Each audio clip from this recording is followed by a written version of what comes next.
Hola, ¿qué tal? Muy buenas tardes. Bienvenidos y bienvenidas a esta segunda sesión de nuestro ciclo de conferencias sobre cultura de la paz y el derecho electoral. El día de hoy, Mónica Vázquez Espinosa nos va a hablar acerca de la justicia restaurativa y la democracia, trazando una ruta para la paz. Antes de darle el uso de la voz a nuestra conferencista, permítanme leer su síntesis curricular. Mónica Vázquez Espinosa es licenciada en Derecho, especialista en Derechos Humanos por la Facultad de Derecho de la Universidad Nacional Autónoma de México. Actualmente, además de ser maestrante en la unidad de posgrado de esta facultad, se encuentra estudiando su segunda licenciatura en Trabajo Social en la Escuela Nacional de Trabajo Social de la UNAM. Dentro de su trayectoria profesional, fue parte del equipo de los asesores jurídicos de víctimas del Movimiento por la Paz con Justicia y Dignidad para la defensa y promoción de los derechos de víctimas del delito y violaciones graves a los derechos humanos. Es coautora de la Guía Básica para la Atención Jurídica de Víctimas, elaborada gracias al apoyo de CENCOS, AC y Fundación Ignacio de Loyola, y colaboró en la revisión de la Ley General de Víctimas llevada a cabo por el Movimiento por la Paz y el Senado de la República. Por otro lado, formó parte del equipo de Infancia Común, AC, organización de la sociedad civil dedicada a la promoción y defensa de los derechos de niñas, niños y adolescentes para la prevención de la explotación sexual infantil y la trata de personas. En representación de esta organización, participó en los foros del Programa de Derechos Humanos de la Ciudad de México para la elaboración de políticas públicas en materia de infancia.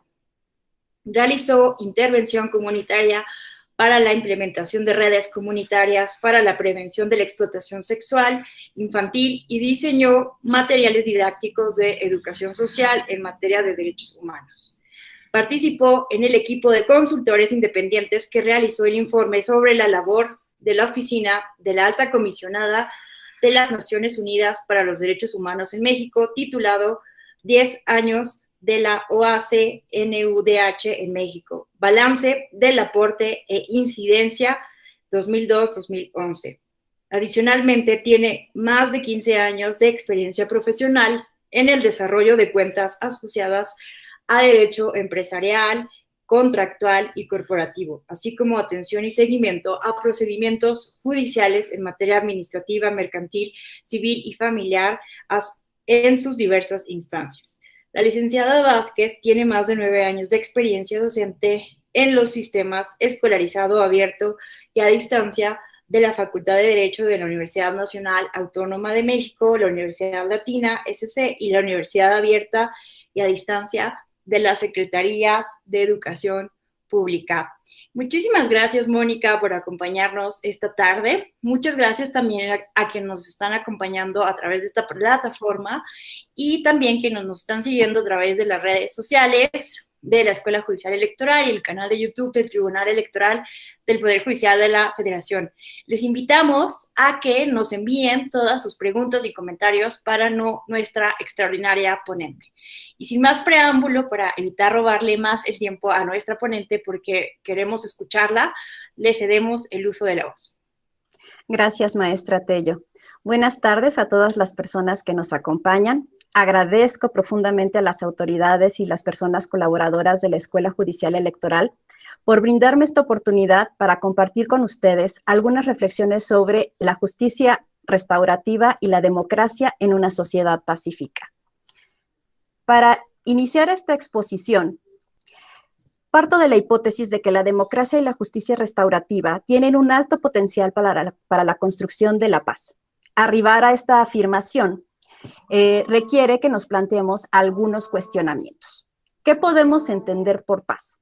¿Qué es aquello contrario a la paz? ¿Cómo podemos entender a la democracia y a la justicia restaurativa como mecanismos para la paz? Bien, la paz podemos entenderla como un estado de equilibrio y armonía.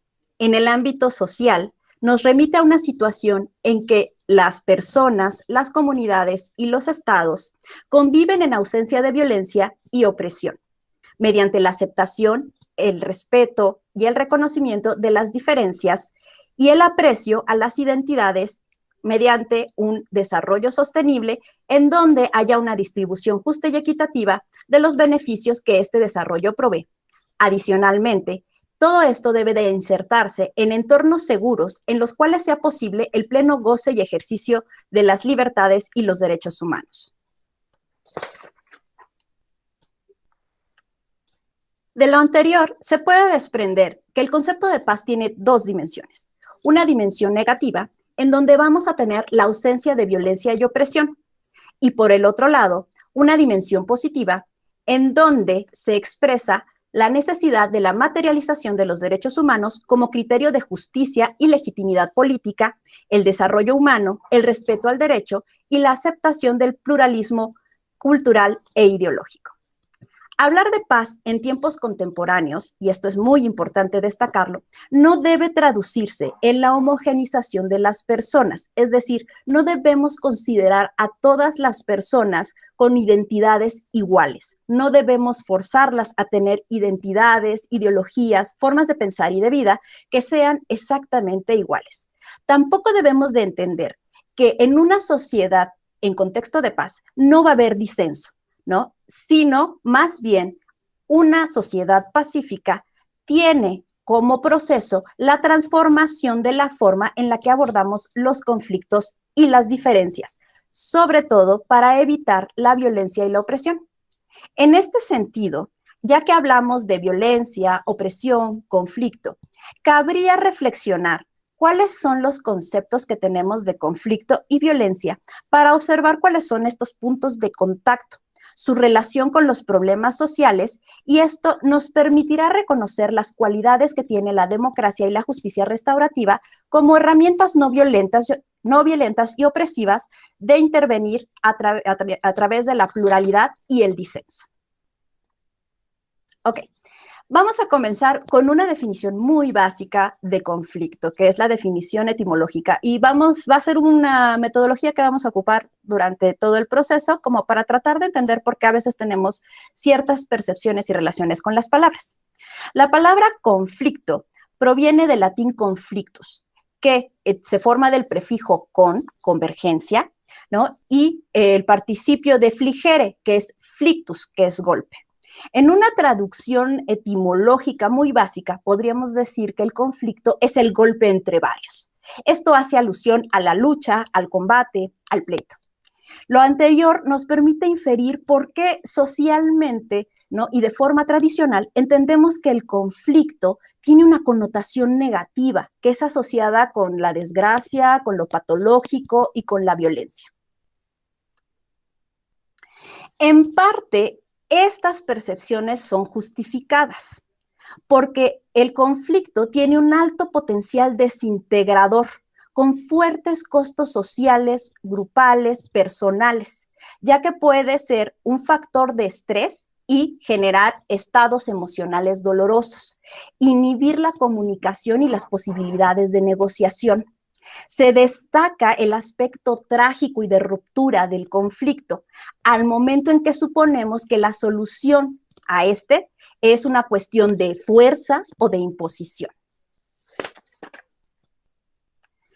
Pero el conflicto es un proceso interaccional en el que existe, sí, una confrontación percibida por los miembros de un grupo social de pensamientos, sentimientos u opiniones que puede devenir de la discordancia entre elementos constitutivos e implementación de un proyecto común del grupo, de una comunidad o de la sociedad, que se consideran, en esta percepción, mutuamente incompatibles y excluyentes por sus miembros.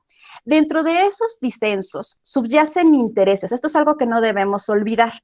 En estos disensos siempre vamos a encontrar intereses porque son las fuerzas que operan detrás del conflicto y se van a sustentar en necesidades que tienen las personas, sus valores, sus creencias y sus objetivos. Pero algo característico es que pesan más las interacciones antagónicas que las interacciones cooperativas. Por lo cual, dentro de un conflicto podemos llegar a percibir, ¿no?, que la posición contrapuesta a la mía es un obstáculo para la realización de mi propio proyecto. Ahora, ¿cuáles pueden ser los posibles orígenes de un conflicto? No quiere decir, y esto es importante, que sea unicausal. Podemos encontrar dentro de un conflicto varias de estas posibles causas. Uno es la existencia de una percepción divergente sobre la misma situación, sobre sus causas, sus efectos, sus consecuencias. También podemos encontrar que hay una insuficiencia de información. En esta insuficiencia de información, las personas empezamos a generar percepciones parciales de los hechos materia del conflicto, que nos pueden llevar a este. También podemos encontrar deficiencias en la comunicación, que pueden deberse a unas cuestiones de ambigüedades semánticas que tergiversan el mensaje, o también podemos encontrar la inexistencia o insuficiencia de mecanismos de comunicación. También otra causal de conflicto, y esto es de relevancia en el ámbito social, es cuando encontramos la desproporción entre las necesidades de las personas y su capacidad para satisfacerlas, es decir, los bienes o recursos con los que los pueden satisfacer. Cuando encontramos esta diferencia, vamos a encontrar que dentro de los procesos sociales se genera resentimiento social y eso puede llevar a grandes conflictos entre sectores. Otra cuestión del conflicto es cuando existen disposiciones personales o grupales hacia la sobreprotección y la dependencia, lo cual impide que las personas reconozcamos aquellos recursos de los cuales poseemos y en ese sentido ejercer nuestra plena autonomía. También una causa de conflicto, más del área personal, es esta presencia de compromisos adquiridos que por muchas circunstancias no podemos cumplir, lo cual nos causa una profunda frustración.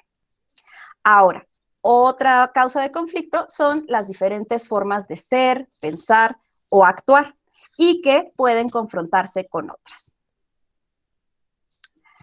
El conflicto es un proceso central en el cambio personal. Esto es algo que hay que entenderlo. Y en las sociedades contemporáneas en las que valoramos el pluralismo, es una oportunidad de reestructurar la organización social al reconocerse e integrarse las visiones, sentires y propuestas de todos los sectores de la población. En este sentido, el conflicto sí tiene aspectos positivos. Representa una oportunidad para detonar procesos de aprendizaje con la finalidad de plantear alternativas frente a la diferencia y el disenso. Nos promueve la creatividad y la innovación al demandar soluciones no lineales, que muchas veces estamos siempre ocupados en esas soluciones, ¿no? No lineales, pero además sintéticas, que traten de armonizar diferentes aspectos o factores que confluyen en los conflictos. ¿Por qué? Pues porque los conflictos y las situaciones sociales en general normalmente son multifactoriales, en donde vamos a encontrar actores con posiciones divergentes. Por otro lado, el conflicto nos va a permitir la renovación, la construcción y la reconstrucción de las interacciones sociales y la reformulación de objetivos comunes. ¿Qué queremos como sociedades integradas? Y por último, es un proceso que contribuye a la cohesión e integración de grupos o sectores sociales, porque normalmente, y esto lo vamos a ver cuando lleguemos a problemas sociales, cuando existe alguna situación que afecta a un grupo de personas que guarda ciertas características similares, entonces empezamos a tener una identificación, se empiezan a consolidar los grupos, se empiezan a organizar y entonces empezamos a ver que hay una generación de identidad, ¿ok?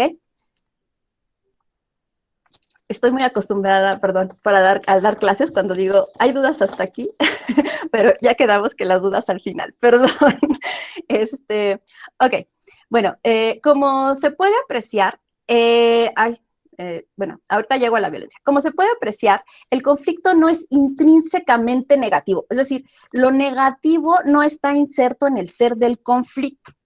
El asunto es que siempre y en todo conflicto, pues está latente la posibilidad de que en su origen, su desarrollo o en los mecanismos de solución encontremos la violencia.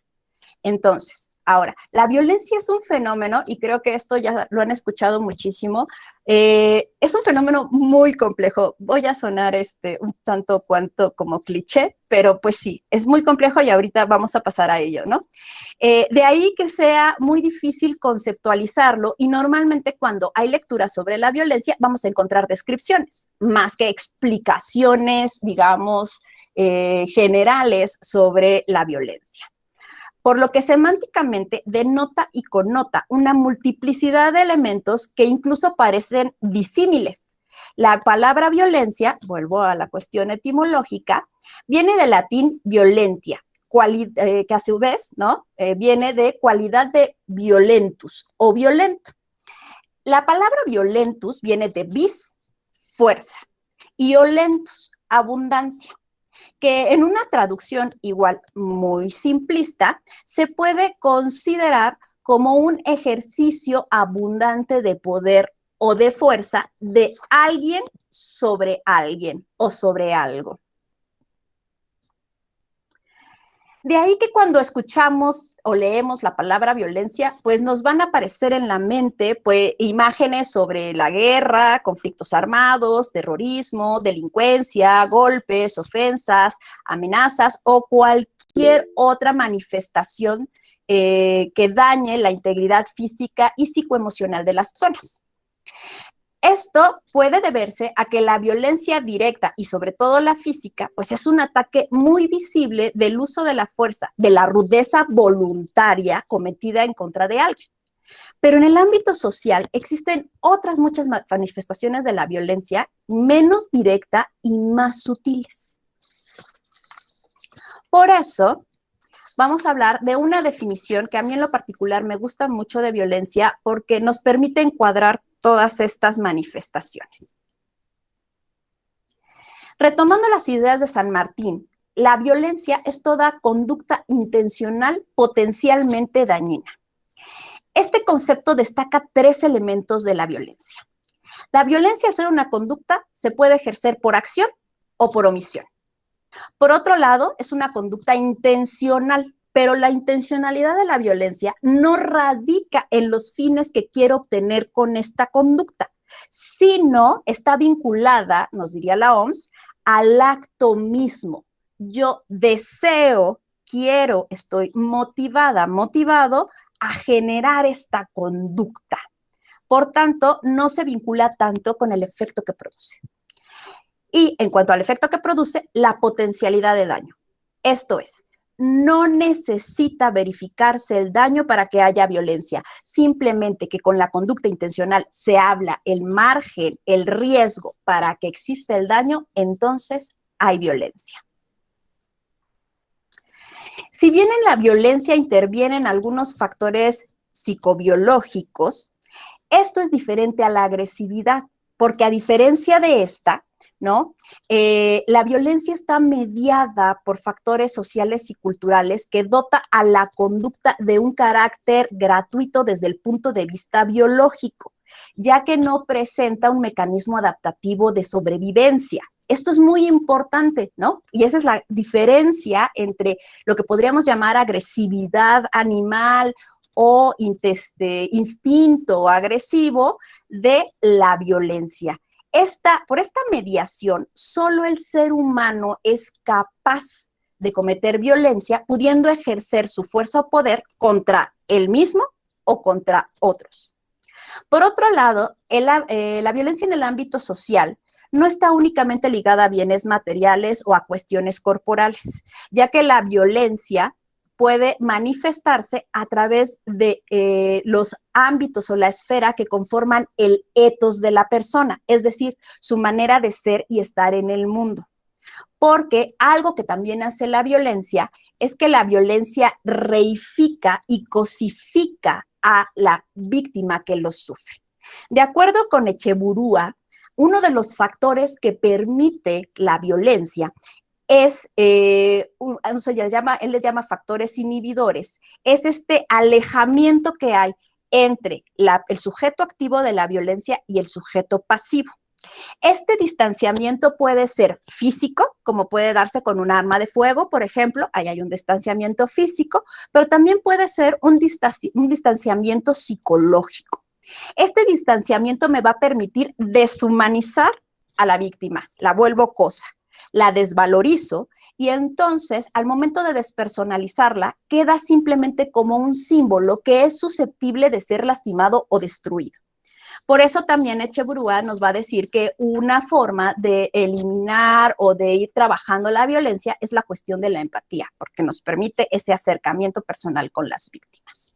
Ahora, si bien pues esta definición de violencia puede quedarnos muy vaga con algunos aspectos cotidianos que vivimos sobre la violencia, es importante que entendamos que nos va a permitir hablar de esta múltiple clasificación de la violencia. La clasificación de la violencia que les voy a presentar aquí es una elaboración propia que está hecha a partir de muchas otras clasificaciones, como la de Echeverría, como la de la OMS, como la de San Martín, etcétera, ¿no? Y que les debo decir que no está completamente acabada porque, como les digo, la violencia a veces nos rebasa en su complejidad, ¿no? Entonces, tomémosla y les agradecería su paciencia como una clasificación preliminar, sujeta a críticas. Si ustedes ven que hay oportunidad de mejora en esta clasificación, pues se los voy a agradecer muchísimo.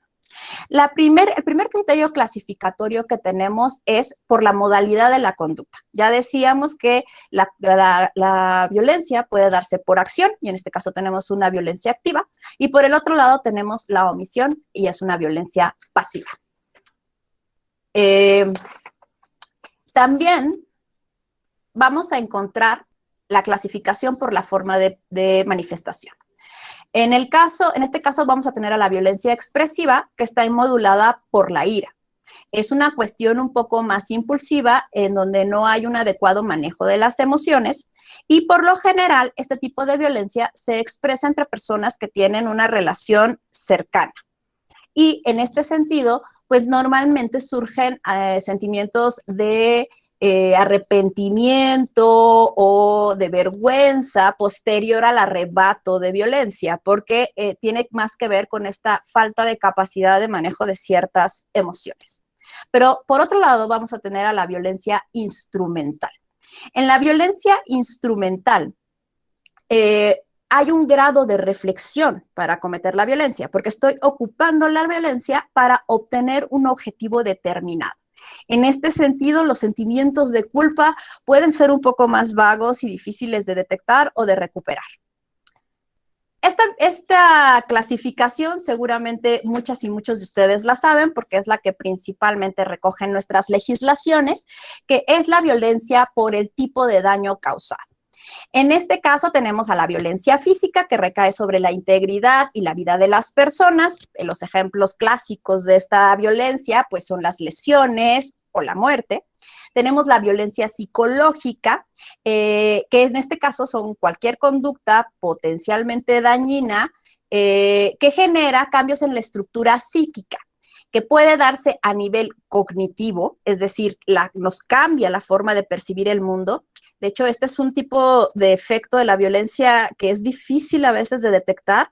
A lo mejor no tenemos daños en la autoestima o en la valoración o apreciación de uno mismo, como puede suceder en la emocional, pero sí el evento violento cambió alguna forma en que yo percibo el mundo. Ajá.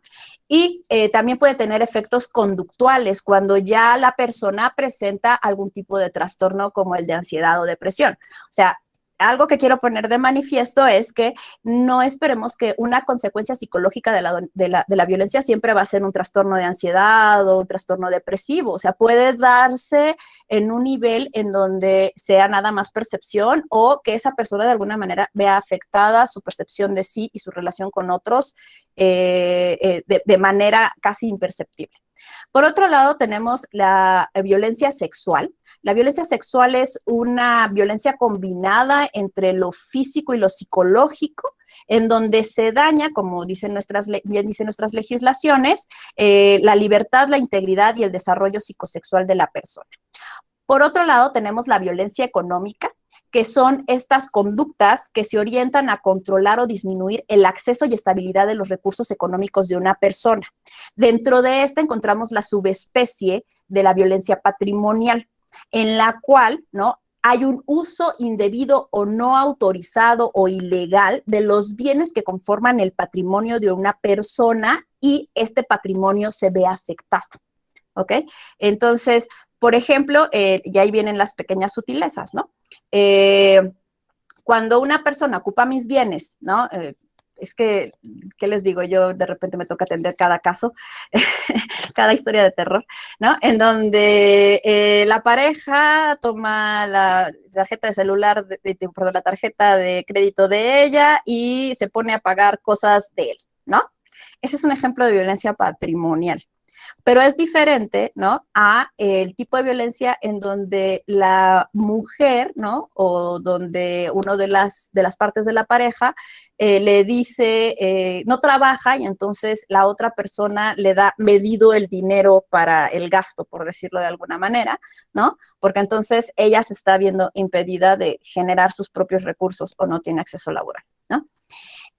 También tenemos la clasificación en relación con el tipo de relación que guarda el sujeto activo y el sujeto pasivo de la violencia. Probablemente esta también clasificación ya la conozcan muy bien porque es la clasificación de Krug que retoma la OMS, y entonces vamos a tener a la violencia autodirigida, en donde el sujeto activo y pasivo de la violencia son la misma persona, ¿no? En este caso, pues tenemos el suicidio, las autolesiones, y bueno, si lo intersectamos con algunos otros tipos de violencia, pues a lo mejor también podría ser algún otro tipo de cuestiones psicológicas o de descuido o negligencia que pudiéramos tener ahí con nosotros mismos. La violencia interpersonal. En la violencia interpersonal vamos a tener a un grupo de personas o a una persona que ejercen violencia sobre otra y que guardan una cierta relación. Ajá. Dentro de una cierta relación me refiero a que sí haya una relación afectiva, haya una relación laboral, o que vivamos en la misma comunidad, en el mismo país, o transitemos por la misma calle. O sea, ya hay un tipo de relación. Dentro de esta clasificación vamos a encontrar la violencia familiar, en donde la violencia se desarrolla entre personas que guardan una relación de parentesco o similar a esta. Por eso es que la violencia entre concubinos y violencia en el noviazgo se clasifica como un tipo de violencia familiar, ¿ok? Y por otro lado tenemos la violencia colectiva. La violencia colectiva es una violencia que se entiende un poco más entre sectores que componen una cierta organización social. Son grupos grandes, son colectivos grandes que pueden estar, y esto es importante, institucionalizados, organizados o no, ¿ok? Entonces, en este caso, Krug nos va a decir que él considera como parte de violencia colectiva la violencia social, cuando encontramos dos grupos sociales que se enfrentan, no sé, por ejemplo, pensemos en el conflicto sudafricano, en donde estaban enfrentados las personas de color con las personas blancas, ¿no? O pensemos en el conflicto de Ruanda, en donde había pues una cuestión ahí étnico-racial, que ni siquiera era de ellos, pero bueno, que estaban enfrentados, ¿no? Esa es una cuestión social. Estos enfrentamientos pues se sustentan en el favorecimiento de ciertas creencias, valores, intereses o estructura social. Está la violencia económica. Esta está perpetrada por las hegemonías o las clases que son hegemónicas dentro de los sistemas económicos para obtener mayores beneficios en perjuicio de otros sectores de la población. Y tenemos la violencia política, que se circunscribe al ejercicio o pugna por el poder del Estado. En este caso, pues podemos tener como ejemplos la violencia no legítima del Estado, cuando hay desaparición forzada, cuando existe represión, pero también podemos tener a los golpes de Estado, podemos tener las guerras, porque ahí se enfrentan estados, o podemos también tener al terrorismo, ¿no? Al menos San Martín nos diría, aquí está el terrorismo, porque muchas veces el terrorismo se orienta a derrocar algún tipo de idea o de organización política. Uh-huh. Debido a la clasificación que sigue es debido a las características de la víctima. Bueno, en este caso, las representaciones sociales, los estereotipos, los prejuicios son muy importantes para propiciar este distanciamiento del que les hablaba entre el sujeto activo y el sujeto pasivo de la violencia. Volviendo a la víctima, algo, ¿no?, que Lorente llama víctima propicia. Ojo, ¿no? Hay dentro de la victimología algo llamado víctima propiciatoria. Lorente dice, no, aquí estamos ante víctimas propicias. Ahora, una víctima propicia es una persona que se encuentra en una situación desfavorable para que le ocurran hechos violentos. Sin embargo, esta situación no puede ser adjudicada a la persona, sino que bajo ciertos entramados de la estructura social, pues el agresor entiende que puede aprovechar más fácilmente esta circunstancia para ejercer violencia. ¿Ok? Ahora, en los contextos culturales e históricos en donde se favorece la desigualdad de poder, las personas que viven en situaciones o condiciones de vulnerabilidad son más propensas a sufrir este tipo de violencia. ¿Por qué? Porque la violencia se ocupa como instrumento para perpetuar la desigualdad y garantizar cierto orden social. De ahí que este tipo de violencia esté muy vinculada con la violencia cultural o violencia simbólica. Entre algunos, y son ejemplos, porque sé que podemos aquí ahorita sacar muchísimos tipos o subtipos y demás, pero son como ejemplos los que quiero poner aquí porque son como, además también muy claros, ¿no? La violencia de género, que es toda acción u omisión que se perpetra contra una persona en virtud de sus características, roles, preferencias y actividades atribuidas debido a las representaciones sociales que pesan sobre el género, ¿ok?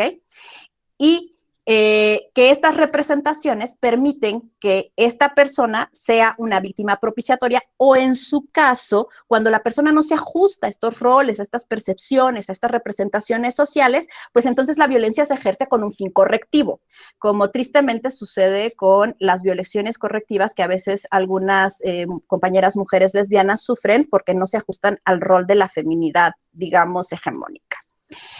En este sentido, cabe mencionar que en los sistemas sexogenéricos y heteronormados existe un reduccionismo de las características biológicas con los componentes sociales y, por tanto, se atribuyen a las características biológicas la naturalización de los componentes sociales. Ahora, todo aquello que sea considerado como un desvío de estas representaciones sociales son fuertemente sancionadas. Y como subespecies de esta violencia, pues tenemos a la violencia contra la mujer, la violencia transfóbica, la violencia homofóbica, por mencionar alguna de las grandes listas, ¿no? También tenemos la violencia debido a la edad. En este caso, también las representaciones sociales en relación con la edad de las personas juega un papel fundamental porque se identifica este tipo de personas con a lo mejor una menor autonomía, con la necesidad de una guía, con la necesidad de un primer cuidador, que es el que dirija su vida, como sucede en el caso de niñas, niños y adolescentes, pero también como puede suceder en algunos casos de las personas adultas mayores. Otro tipo de violencia es la violencia por origen étnico o racial, que se relaciona con todas estas valores, creencias, formas de percepción en la cual hay una inferiorización o un sentimiento de aversión por las personas que se consideran de una raza distinta o porque son extranjeros. Dentro de este tipo subyace, ¿no?, una intolerancia expresa hacia el otro. Como ejemplo de este tipo de violencias tenemos la violencia racial y la xenofobia. Ahora, por contexto de violencia. Ok, me van a decir, ay, pero ya hablamos de la violencia doméstica. Ah, bueno, es que la violencia por contexto es violencia doméstica, se refiere efectivamente como tal cual, la palabra doméstico dice al domus, a la casa, al hogar, a la habitación. Recordemos que actualmente, pues, la sociedad mexicana, pues, ha sufrido muchísimas modificaciones en sus estructuras familiares, por lo que podemos encontrar personas de una misma familia que no vivan dentro de un mismo domicilio. O, como ahora pasa con muchos chicos que les dicen de la generación millennial, que viven muchos comparten, ¿no? Hacen cohousing, ¿no? Le dicen, cohousing en una misma habitación, en un mismo domicilio. Entonces, por eso es importante hacer una ligera distinción para poder determinar cómo sucede la violencia en estos contextos, entre la violencia familiar y la violencia doméstica, entendida esta última como un tipo de violencia que sucede dentro de un domicilio, dentro de un hogar en donde hay cohabitación o hay convivencia de habitación. Por otro lado, tenemos la violencia escolar que sucede dentro de los contextos, valga la redundancia, escolares, educativos, sobre todo formales, ¿no? Y este tipo de violencia, al igual que el siguiente subtipo, que es la laboral, puede ser horizontal, es decir, entre pares, puede ser vertical, ascendente, ¿no? O sea, que el superior, vertical ascendente, que el inferior ejerza violencia por el superior, ¿no? Como podría ser a lo mejor un maestro que violenta a su jefe director o estudiantes que violentan a su docente, o violencia vertical descendente, en donde hay una relación de jerarquía y esta relación de jerarquía permite la violencia, ¿no? Por eso les decía que este tipo de violencia por contexto, pues en la escolar y en la laboral vamos a encontrar pues estas otros subtipos adicionales que se comparten. La violencia laboral pues está en los contextos de trabajo. En este caso, la violencia laboral, algo que hay que distinguir es que normalmente sus efectos son psicológicos porque tienen efectos sobre la cuestión psíquica de las personas, conductuales, emocionales o cognitivas, en donde se empieza a distorsionar su forma de percibir el mundo y que puede generar trastornos también de salud, económicos, etcétera. Un rasgo característico de esta violencia es que es una violencia muy instrumental porque a veces tiende a excluir a las personas dentro de los contextos laborales. La violencia institucional propia de entornos de organismos estatales y que es ejecutada normalmente entre servidores públicos contra personas que solicitan los servicios. La violencia política como contexto, bueno, esto se refiere más bien al desarrollo de las relaciones que confluyen en el ejercicio y la lucha por el poder. De hecho, González nos va a decir que va a ser muy difícil en algunos casos distanciar la violencia de la competencia política porque pues en sí mismo el espacio político es un espacio de pugna en donde van a coincidir diferentes puntos de vista, ¿no? En este caso, pues también es muy peligroso porque a veces los actores sociales, y no solo me refiero a partidos políticos, a cuestiones de Estado, sino también algunos movimientos sociales, pueden considerar a la violencia ya directa y física como la última ratio para poder solucionar sus problemas, ¿no? La violencia en espacios públicos, pues aplica a un gran número de fenómenos en donde se dan fuera de marcos institucionalizados u organizados y que se refieren a espacios como las calles, los parques, los centros de recreación y otros, ¿no? Por lo general, en este tipo de violencia no existe una relación entre sujeto activo y sujeto pasivo, ¿no? Y el clásico ejemplo es la violencia delictiva, esté organizada o no esté organizada. La violencia por violación a los derechos humanos, que esta puede ser directa, que es un suceso, nos dice el autor Galtung, es un suceso que se compone sobre conductas visibles que de forma inmediata nos hacen ver ciertas consecuencias y que van en contra de necesidades y el desarrollo de las personas. La violencia estructural, que es un tipo de violencia, ya empieza a haber un grado de sutileza ahí, es una violencia indirecta relacionada con la injusticia social y en donde hay una serie de procesos institucionales y organizacionales sociales que impiden o obstaculizan la satisfacción sistemática de necesidades humanas que, y esto es importante, bajo otras formas de organización no ocurrirían. ¿Ok? Entonces, en parte, esta violencia estructural es parte de la estratificación o la organización en clases de la sociedad.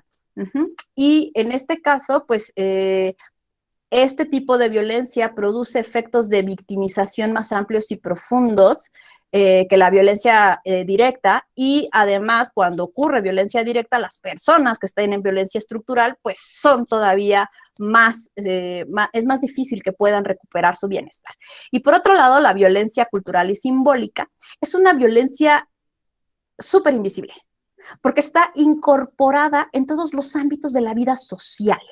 ¿Por qué? Porque la cultura, la violencia simbólica vive o subyace en el orden noceológico con el que organizamos, percibimos, vivimos y tomamos la realidad social y a nosotros mismos. O sea, lo que significa ser mujer, lo que significa una casa, lo que significa una relación. Por ejemplo, ahorita mismo, ¿no?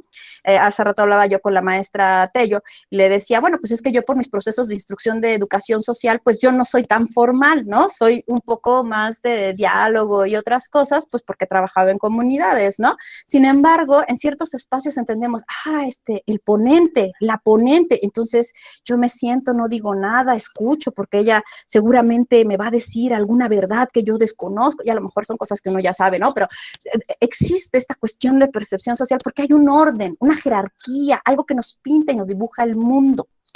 Y el peligro de la cultura simbólica es que si bien la cultura simbólica a lo mejor directamente no mata a alguien, no lesiona a alguien, no deja en inanición a alguien, sí legitima y justifica la violencia estructural y directa. Este es el gran peligro de la violencia simbólica. No se ve, convive con nosotros, es como un ADN profundísimo y además permite y respalda otros tipos de violencia, porque está inmerso en los códigos de interacción, los conceptos, los valores, las categorías, los estilos de vida. Entonces, es una violencia pues muy complicada. Ahora, ¿por qué empezamos a ver toda esta cuestión de la clasificación de la violencia? Pues porque nos diría San Martín que a veces ignorar estos criterios de clasificación de la violencia ha llevado a algunos autores a confundirse e incluso a aseverar con asombro, ¿no?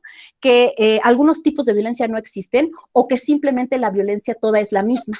Y esto desconoce la complejidad del fenómeno y la específica interacción e intersección de diferentes situaciones que propician y generan la violencia en un caso concreto, porque es un fenómeno multidimensional y multifactorial. Entonces, una misma situación que podría estar encapsulada como fíjense, violencia política de género podría ser una violencia de género política. Y voy a decir, ¿y a poco habría una cosa diferente ahí? Sí, claro que sería diferente, ¿no? Una violencia política de género, ¿no? Podría ser, yo quiero, ¿no? En esta lucha de poder, estoy haciendo unas estrategias que dañan a otra persona, que impiden sus derechos electorales, pero estoy retomando estos componentes de género que yo tengo incorporados por violencia simbólica. Y entonces, por eso le impido. Pero el otro lado es, ella es mujer, mi parte central es, ella es mujer. Entonces, como no es mujer, entonces no debería de participar en las cuestiones políticas. Entonces, mi parte central es el género y posteriormente se le añade la cuestión política. O sea, vaya, en este caso lo pongo, la verdad es que lo pongo como muy simplificado, sinceramente, pero es como para resaltar que no es menor pues hacer este estudio profundo de las categorías, porque un mismo hecho, ¿no? Para ser analizado, podría auxiliarnos esta cuestión de las categorías para ir definiendo cómo se fueron enlazando los factores entre sujeto activo, sujeto pasivo y su contexto cultural, ¿sale? Ahora, desde el enfoque estructural, social, sistémico, la violencia conceptualmente tiene similitudes con la propuesta de Iris Mario Young sobre las manifestaciones de la opresión como fenómeno presente en la sociedad, la cual nos puede ayudar a complementar nuestros análisis de violencia que viven algunos grupos sociales por los ejes de desigualdad.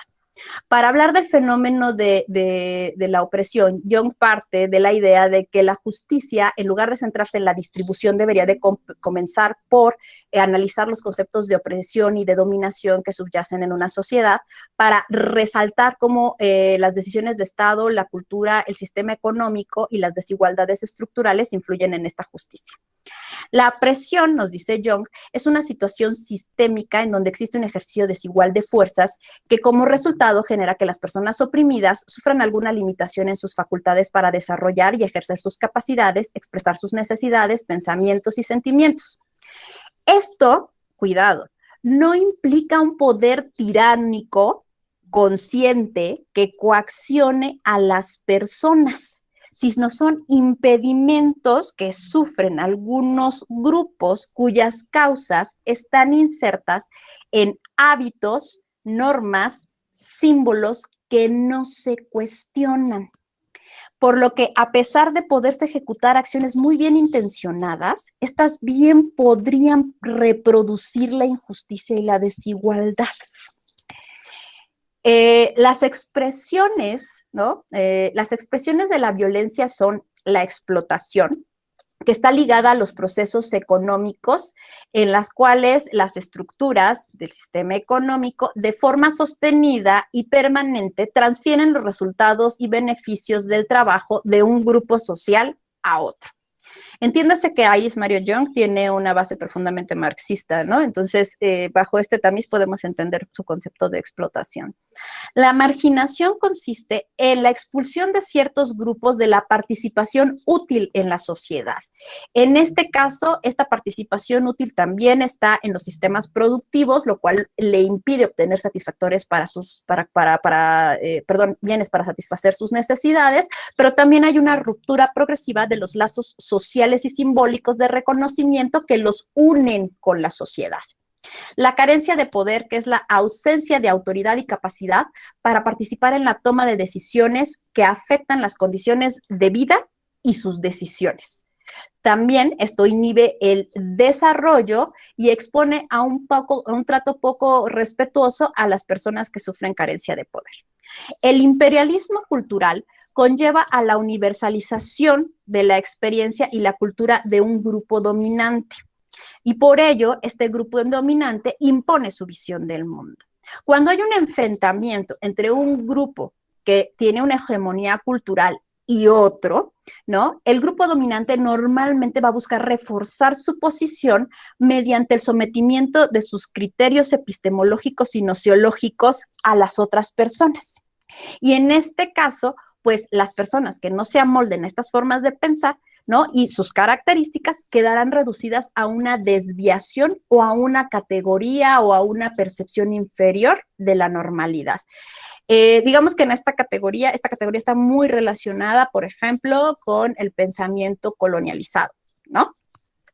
La violencia ya habla también de violencia, pero ella se refiere específicamente a un tipo de violencia colectiva, directa, que algunos grupos viven por sus condiciones y características, ¿ok? En todos los casos, tanto la violencia y la opresión, como podemos ver, es una franca y abierta violación a los derechos humanos, porque pues siempre en todo acto de violencia vamos a encontrar una pérdida, vamos a encontrar una carencia, una privación de algo que se posee o se podría poseer y que va a impedir no solo pues el desarrollo físico de la persona, sino también va a condicionar la configuración de sus identidades y su mismidad. Entonces, esto va a irrumpir en el ejercicio de su libertad y el desarrollo de su autonomía, que son las bases de la dignidad humana. Entonces, de lo anterior, se puede observar que el conflicto, la violencia y la opresión son conceptos que están muy relacionados y que pueden ser origen, resultado de un problema social. Y ahí vamos con el tema del problema social. Un problema, ¿no? Básicamente, o sea, problema en términos generales, es una situación no necesariamente interaccional, a diferencia del conflicto, que demanda atención para ser resuelta, pero a diferencia de cualquier otra situación, esta solución no es automática. Hay que pasar por un proceso de reflexión para escoger un curso de acción que sea el más idóneo. En este caso, cuando nos referimos a problemas sociales, ¿no? Vamos a encontrar un escenario en donde hay grupos sociales que presentan privaciones estructurales y sistémicas que les impiden la satisfacción de sus necesidades o desarrollo integral, ya sea por la falta de acceso, la escasa efectividad que tienen los satisfactores disponibles para solventar las necesidades, o que no se adapten, y esto es importante, a las necesidades, intereses y contextos de las personas. Por eso es muy importante, sobre todo en trabajo social, nos dicen siempre recaba cuál es el sentir de la sociedad, del colectivo, del grupo. ¿Por qué? Pues porque a lo mejor podemos pensar grandes estrategias, pero no es algo que vaya de acuerdo con los sentires y las necesidades de las personas. Y entonces, por muy buena que sea tu iniciativa, ¿qué crees? No se va a incorporar en las personas porque no participaron en la solución. ¿Sí me explico? No hicieron suyo el proyecto, ¿sale? Entonces, ahora, existe, ¿no? Les decía en el problema, pues esta insatisfacción, ¿sale? Cuando estas privaciones afectan a un sector de la población que se hace consciente de su situación, se empieza a organizar, se moviliza, se empieza a retomar una identidad, una cultura, y entonces se observa una colectivización de la situación, surge la demanda social porque las personas van a buscar la atención inmediata a su problema. Cuando, ¿no?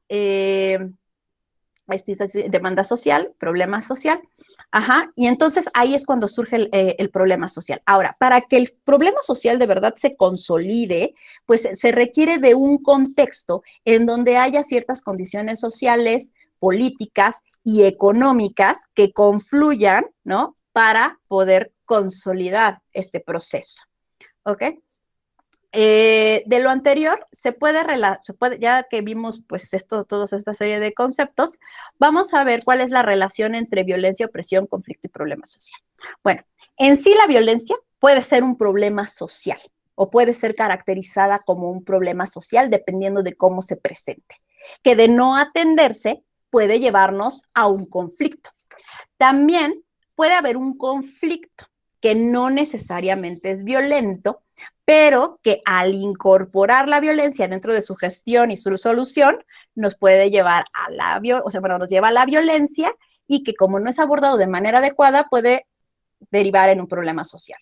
O puedo tener un problema social que no es atendido oportunamente, que va a representar un conflicto entre personas-estado o entre grupos, ¿no? Ahí está el conflicto y que puede derivar en una situación violenta. O sea, vaya, aunque conceptualmente podemos hacer separaciones, siempre vamos a poder observar el problema o una situación dentro de alguna de estas dimensiones, ¿no? Ahora, la interacción cotidiana, ¿no? Perfila en gran medida la forma en que las personas manejamos los conflictos y los problemas sociales. De ahí que la cultura de la paz sea parte de los procesos educativos a largo y mediano plazo para fomentar un trabajo colaborativo, buscando asumir actitudes y comportamientos que nos permitan no evadir, ni controlar, ni negar la diferencia, pero tampoco mantener el control de la situación a través de la violencia. ¿Ok? La pretensión de una sociedad en contexto de paz supone que los conflictos se conduzcan sin violencia y que los problemas sociales sean prevenidos y atendidos mediante el diálogo y la negociación. En este sentido, podemos observar que pues, la democracia nos da un marco propicio para abrir estos espacios de participación política y social, en tanto que posibilita, o dentro de sus valores y objetivos, está el diálogo incluyente y plural de los diferentes sectores de la población, convirtiéndose en un mecanismo para el desarrollo humano. Me estoy apurando para que tengamos nuestra sección de preguntas y respuestas. Ok, la palabra democracia, y esto a ustedes que están en la escuela judicial, creo que ahora voy a hablar de democracia y yo sentiría que a veces me tengo que callar mejor yo y dejarlos hablar a ustedes porque me imagino que son todas ustedes unas personas expertas. Pero bueno, les voy a proponer ahí algunas ideas, algunas detonaciones, sobre todo estas ideas para que podamos ver desde el ámbito de lo electoral y de la participación, cómo podríamos mejorar nuestro modelo de democracia, ¿sale? Porque entiendo que todos ustedes son personas expertísimas en esto. Bueno, entonces, la palabra democracia se compone, ¿no? Viene de la palabra griega democratia, que viene de su raíz demos, que es pueblo, kratos, poder. Su significado etimológico básico es, la democracia es el poder del pueblo. Ajá. Y entonces, normalmente entendemos que la democracia es una forma de organizar el poder político donde el pueblo cumple con dos características. Es gobernante y a la vez es gobernado, ¿sale? O sea, esta es como no sé, siento la definición que nos dan en educación cívica a veces, ¿no? Pero como la democracia como procedimientos para acceder y ejercer al poder, ¿no? Pues tiene algunas cuestiones que hay que analizar y que Sartori nos invita con las siguientes preguntas. ¿quién es el pueblo? Y ahí les estoy poniendo una lámina, ¿no? Porque si entendemos que el pueblo son los ciudadanos, los que cumplen la categoría de estatus legal de ciudadano, pues vamos a ver que los ciudadanos no son todo el grueso de los que son los nacionales. Pero dentro de los nacionales, pues tampoco son todas las personas que se encuentran dentro de la jurisdicción del Estado. Entonces, ¿y el Estado gobierna para los ciudadanos nada más? ¿Para los nacionales? ¿O para todas las personas dentro de su jurisdicción? Entonces, ¿quién es el pueblo? ¿Sí me explico? O sea, tenemos un tema de que si tomamos la situación de la democracia a partir de nada más el concepto de ciudadanía legal o jurídico, vamos a tener un tema porque el pueblo que gobierna es en número muchísimo menor que el pueblo que es gobernado. Entonces, no sé qué tanto alcanzaríamos esta cuestión de la democracia, ¿sale? Pero también nos plantea otro problema. ¿Y cómo le atribuimos ese poder al pueblo? ¿Cómo el pueblo ejerce el poder? ¿Por qué le atribuimos ese poder, ¿no?, al pueblo y para después dárselo al Estado? ¿Sale? Entonces, hay esta idea básica de la democracia como el poder del pueblo, como el gobierno del pueblo, pues tiene ahí algunas cuestiones que debemos de ir pensando, ¿no? Ahora, bajo una perspectiva que reconoce la dignidad humana y los derechos que derivan de esta, ¿no? Surgen los paradigmas de los estados constitucionales de derecho. Este paradigma nos va a hablar de una nueva organización social y estatal que reconoce a los derechos humanos como un mecanismo que va a eliminar estas condiciones físicas, sociales, económicas y políticas que estructuralmente imponen asimetrías de relación. Y en este sentido, ¿no?, por eso se entiende que cuando hay una falta de oportunidades, desigualdad, exclusión, pobreza, pues hay una fuerte pérdida de confianza en el sistema político y eso nos puede llevar a una crisis de gobernabilidad, ¿no? Por eso yo hablaba al inicio de que los derechos humanos pueden ser como un criterio de justicia, pero también puede ser un criterio de legitimidad política, ¿no? En este sentido, la democracia, bueno, hay que decirlo y hay que ser claros, pues la democracia pues no es la panacea de los problemas y los conflictos sociales, ¿no? Pero sí tiene un fuerte potencial para resolverlos y construir de forma pacífica soluciones comunes. Ajá, porque puede informar y formar colectivamente lo que podría denominarse un buen funcionamiento del Estado. En este orden de ideas, Habermas nos va a decir que la democracia y el Estado de Derecho están unidos en virtud de que para que los ciudadanos puedan realizar un ejercicio adecuado de su autonomía pública, es decir, que tengan participación plena en la vida social y política, es necesario que tengan una autonomía privada. Ajá. Y que esa autonomía privada se dé en términos de igualdad. Y por otro lado, para alcanzar esta autonomía privada en términos de igualdad, pues se requiere hacer un ejercicio pertinente de la autonomía pública. En este sentido, la libertad política, pues es una libertad no tan interna, sino más bien una libertad relacional e instrumental, que tiene como finalidad primordial la creación de una situación de libertad e igualdad. Otras grandes virtudes de la democracia en su relación con el Estado de Derecho es la capacidad de redireccionar pacíficamente la acción del Estado, pues esto permite generar transformaciones sociales estructurales. Amartya Sen nos dice que los derechos civiles y políticos permiten a las personas, ¿no?, que el Estado ponga atención en las necesidades generales y en la demanda de la acción pública adecuada, porque en gran medida, pues la respuesta de un gobierno al sufrimiento de su pueblo, pues en a menudo es resultado de la presión que recibe. Si no, aquellas personas que son expertas en política pública, pues ustedes mismos saben cómo se inserta un tema dentro de la agenda pública y es a través de justamente la presión social, ¿no? El ejercicio de los derechos políticos puede marcar una diferencia en el incentivo que opera sobre el gobierno y las formas democráticas de gobierno, por eso, tienen un preeminente valor práctico, ¿sale? O sea, la cuestión de la democracia es algo práctico. En este sentido, siguiendo a Sen, podemos afirmar que la democracia enriquece la vida de las personas de tres formas. La libertad política se inserta dentro de la libertad general, porque es propiciadora de esta libertad. La democracia tiene un gran valor instrumental para reforzar la acción social y el sostenimiento de las demandas para la atención política verdadera. La democracia es, al menos hasta donde sabemos, la opción más plausible para que las personas se comuniquen, aprendan, intercambien todas sus ideas y propuestas para la definición de necesidades sociales y construyan respuestas al efecto. Acuérdense que los problemas sociales surgen cuando las necesidades o la insatisfacción de necesidades se colectiviza. Entonces, ¿cómo podemos colectivizar una necesidad social? A través del diálogo. Entonces, la democracia también nos sirve para esto. Ajá. En ese sentido, podemos observar que los derechos humanos tienen un papel o un doble papel dentro de la democracia y dentro de los estados, ¿no?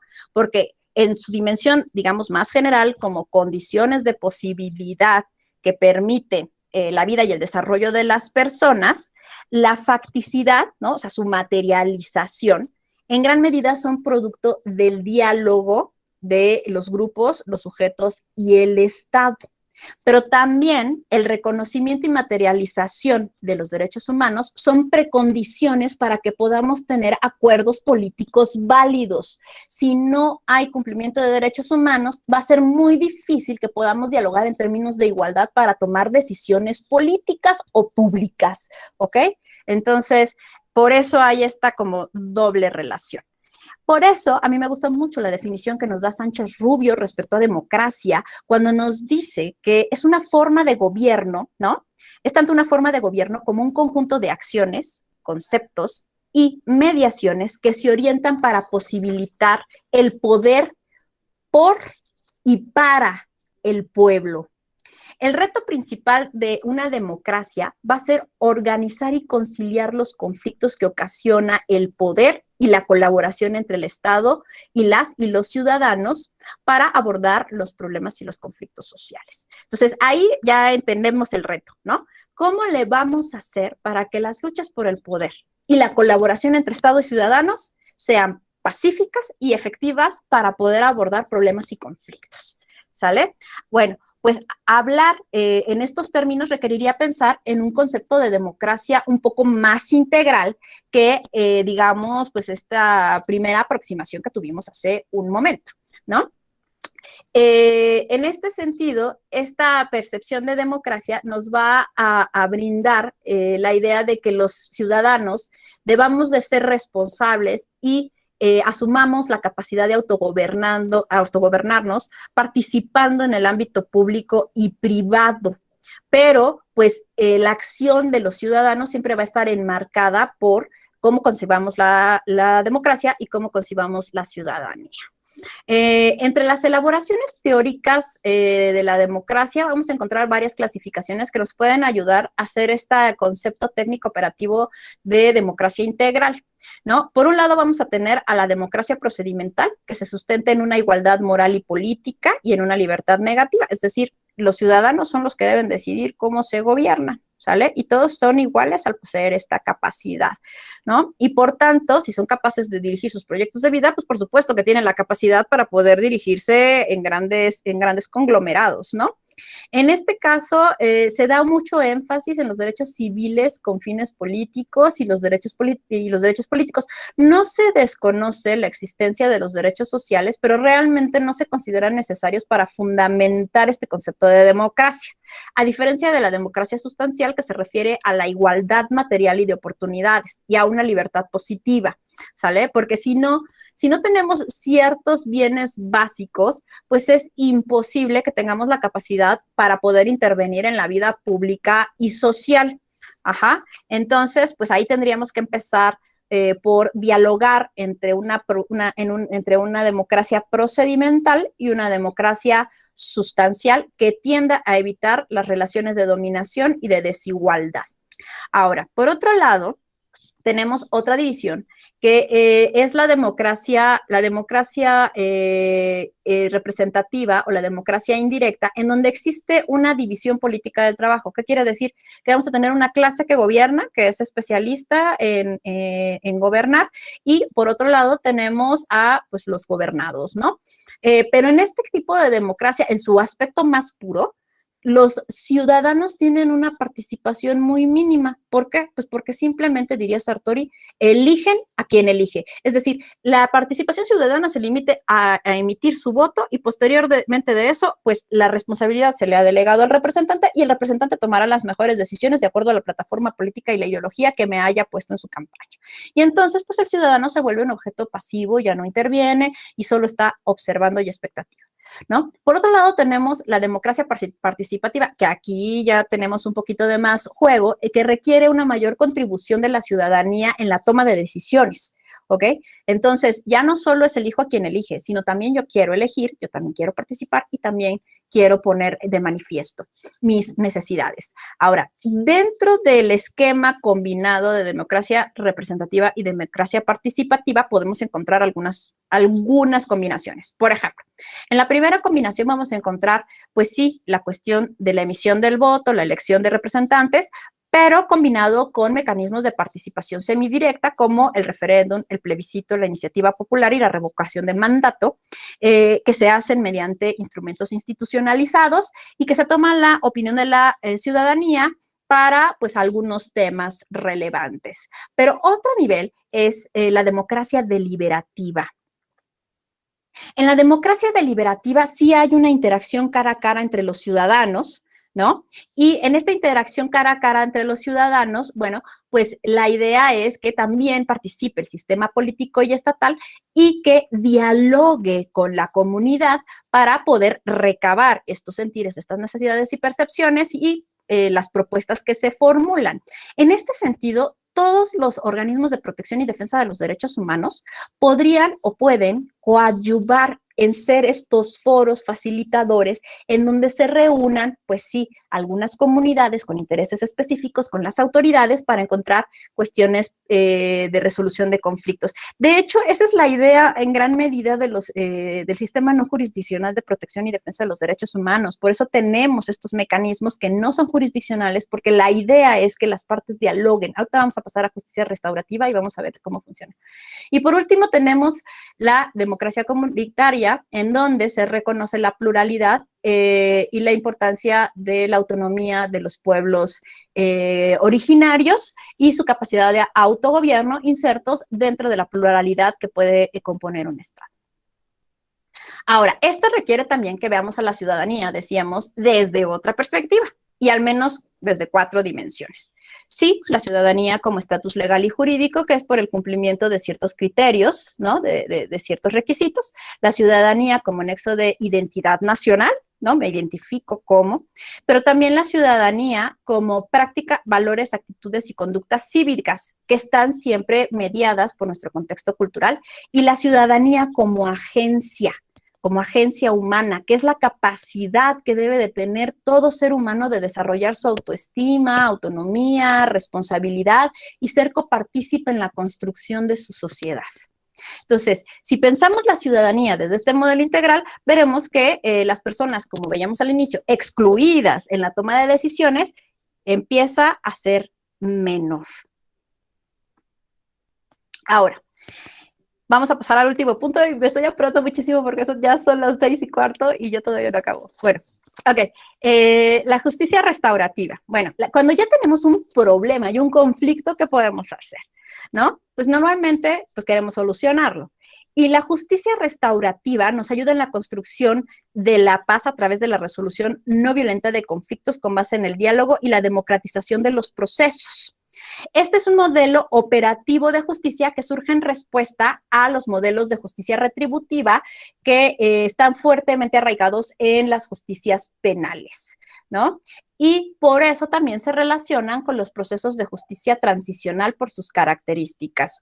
Esta propuesta nos va a trasladar el epicentro del proceso de justicia, del castigo a la víctima y la reparación del daño, ¿no? La reparación del daño a la víctima habían sido, y no lo voy a explicar aquí, pero habían sido olvidados por el derecho penal moderno, ¿no? Entonces, este tipo de modelos lo que quiere es rescatar a la víctima y el daño ocasionado. Podemos referir que la justicia restaurativa son todos aquellos procesos en donde la víctima, el agresor y cuando es necesario la comunidad participan de forma conjunta y activa en la resolución de los conflictos, generalmente están apoyados por un tercero, que es un facilitador que coadyuva pues en la comunicación, porque ya quedamos en que los conflictos a veces hay intereses y sensibilidades que necesitamos que alguien nos ayude a comunicarnos. En este modelo es bien interesante porque hay un resurgimiento por rescatar los modelos de justicia tradicionales de los pueblos no occidentales, y me refiero a pueblos no occidentales porque hablar de pueblos originarios y demás podría yo dejar a alguien afuera. Entonces, de pueblos, de mecanismos tradicionales de justicia de pueblos no occidentales que se orientan principalmente a la recuperación de la armonía comunitaria sin la presencia de un espíritu de victoria o de venganza, que a veces es muy presente en los modelos de justicia retributiva. Aunque el rol recae principalmente en la víctima y en la reparación del daño, pues sí, la justicia restaurativa nos va a dar espacios de diálogo seguro en donde la comunidad del agresor, la víctima, pueden expresar sus sentires y necesidades, estrechando y reconstruyendo los lazos sociales. Dentro de las características de la justicia restaurativa, vamos a encontrar que su objeto principal es la reparación del daño causado a la víctima y aminorar o mitigar los impactos negativos que se puede tener en la comunidad.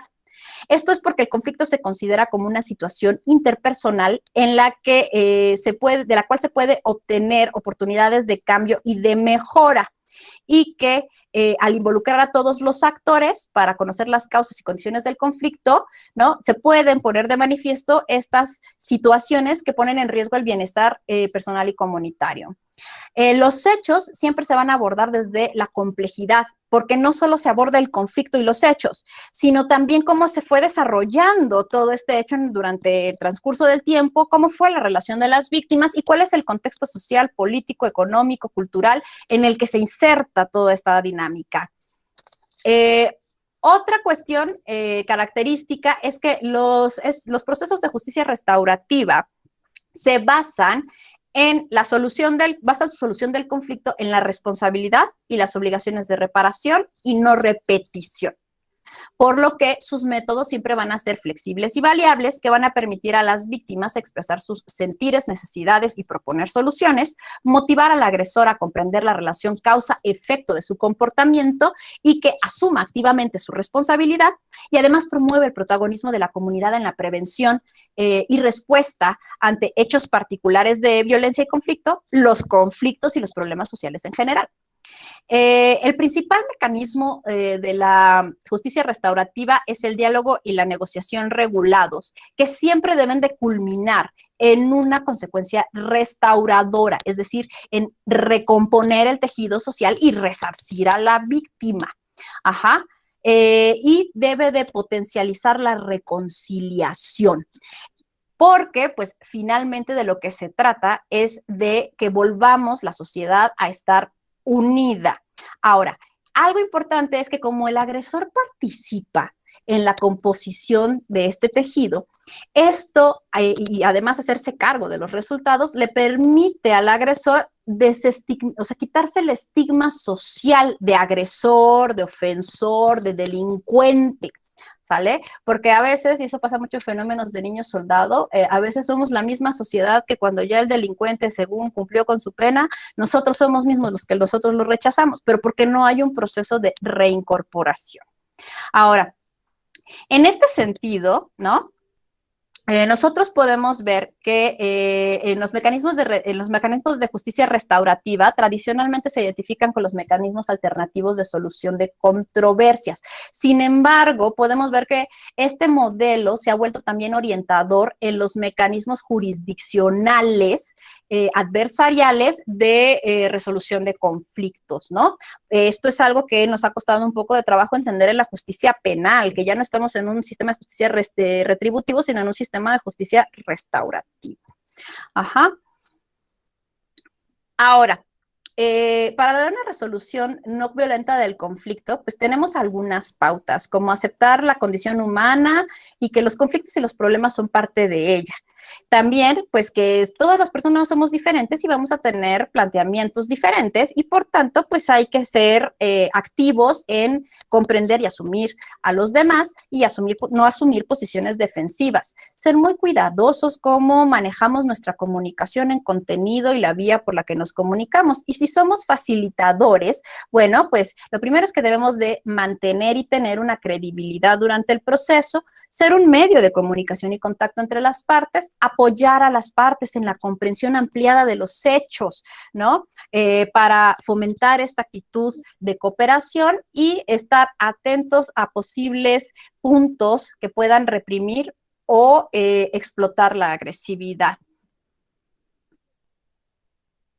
Una cuestión que nos dijeron en la sesión pasada, que es fundamental en estos procesos de justicia transicional y de justicia restaurativa, pues es el perdón, el fomentar una cultura del perdón, ¿no? Y Narváez y Armato, que son autores que narran su experiencia de perdón en el conflicto colombiano, nos dicen que pues es nuestra arma más poderosa para construir la paz y resolver los conflictos y eliminar la violencia, ¿no? Y ellos ocupan un método que tiene como pautas generales reconocer que el resentimiento genera caos y consecuencias negativas y que debemos ayudar a las víctimas a liberarse de esta memoria ingrata, es decir, la que hace que la víctima se sienta víctima y que ya para todo sea víctima y no lo vea como simplemente una condición que puede transformar y que puede pasar, es decir, tener una actitud resiliente con miras al futuro. El siguiente paso es decidir perdonar y perdonarse, es decir, no solo perdono al agresor, sino también me perdono a mí misma o a mí mismo cuando soy víctima, porque de cierto es que a veces también hay una cierta culpabilidad en la víctima que necesita aprender a reconciliar con ella misma. Esto requiere más componentes de inteligencia emocional y espiritual que inteligencia irracional. Porque a veces los actos de violencia son tan irracionales que no es posible comprenderlos desde la lógica racional. También el siguiente paso es identificarse con el agresor, pero en un nivel en donde yo me pueda explicar por qué actuó como actuó, por qué los hechos se dieron como se dieron. Y por último, y les digo, esto es como un proceso largo, ¿no? No es así como para mañana. Generar paulativamente una auténtica empatía por mi agresor.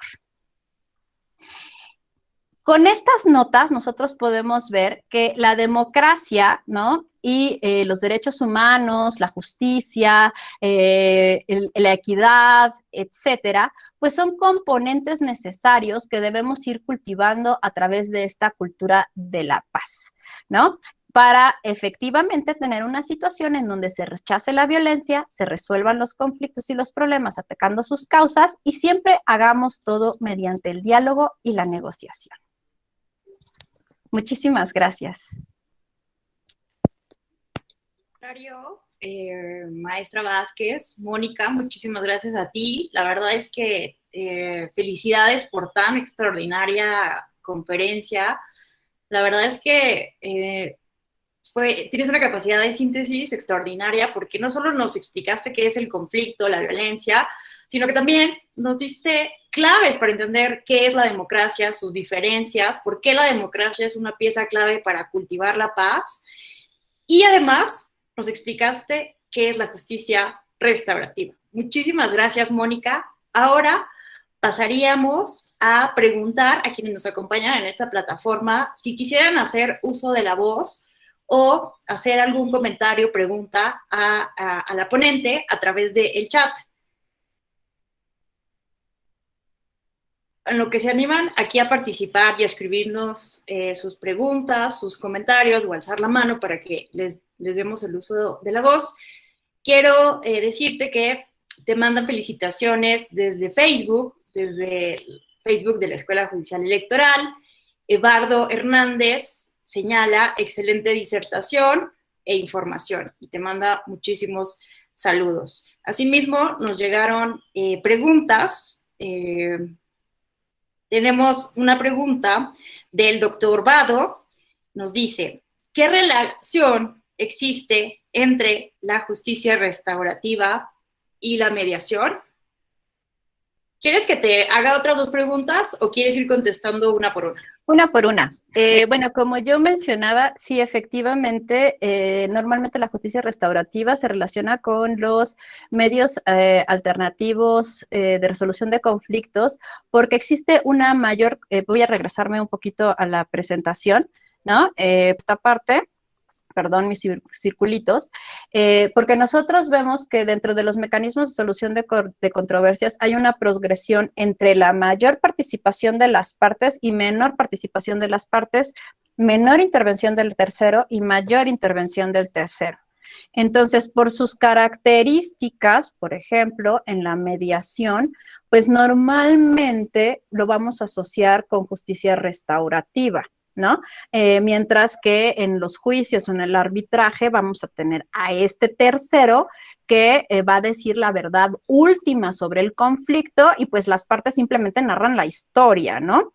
Pero no tienen una cuestión más activa. Digo, sí, yo sé que en los procedimientos penales, en los procedimientos civiles, en los familiares y demás, se puede llegar en una fase del procedimiento a un acuerdo y entonces el juez nada más revisa, dice si está de acuerdo, si está conforme a derecho y sanciona.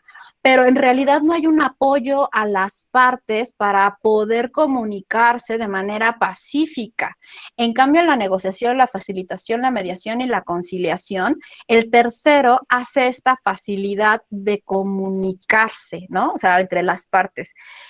Yo les quiero comentar una cuestión que fue, bueno, y además esto me lo preguntaron así como con la mediación, pero en mi experiencia en el Movimiento por la Paz, algo que es bien importante cuando implementamos cualquier mecanismo de justicia restaurativa, es que además de la cuestión legal, jurídica, de mediación y negociación, tengamos bien presente que las personas que participan necesitan apoyo psicoemocional, ¿no? Forzosamente, porque si no, no podemos implementar procesos de perdón y de reconciliación. Hay, sobre todo en cuestiones de conflicto, como sucede en la justicia transicional, que les van a hablar más adelante, pues hay procesos muy dolorosos, históricos, que necesitan las personas empezar a desahogar, ¿no? Y que sí también este tipo de mecanismos ayudan y facilitan hacer la catarsis de las víctimas con sus victimarios y decirle, oye, esto me lastimó, pero de una forma, y eso ya no lo pude hablar aquí, de cómo hacer una comunicación no violenta. A través de una comunicación no violenta. Hay ciertas pautas también generales como la que puse ahí, ¿no? Para poder hacer esta comunicación. Muchísimas gracias por la respuesta. Nuestro amigo Ramón Hernández, también de la Escuela Judicial Electoral, nos hace dos preguntas. ¿En qué se tiene que trabajar para que tengamos una sociedad más corresponsable en donde se incluyan a partidos políticos y ciudadanía para aceptar los resultados electorales y generar condiciones de gobernabilidad y estabilidad política? Su segunda pregunta es, ¿qué compromisos deben adquirir los stakeholders para coadyuvar con el proceso pacífico en una transición gubernamental?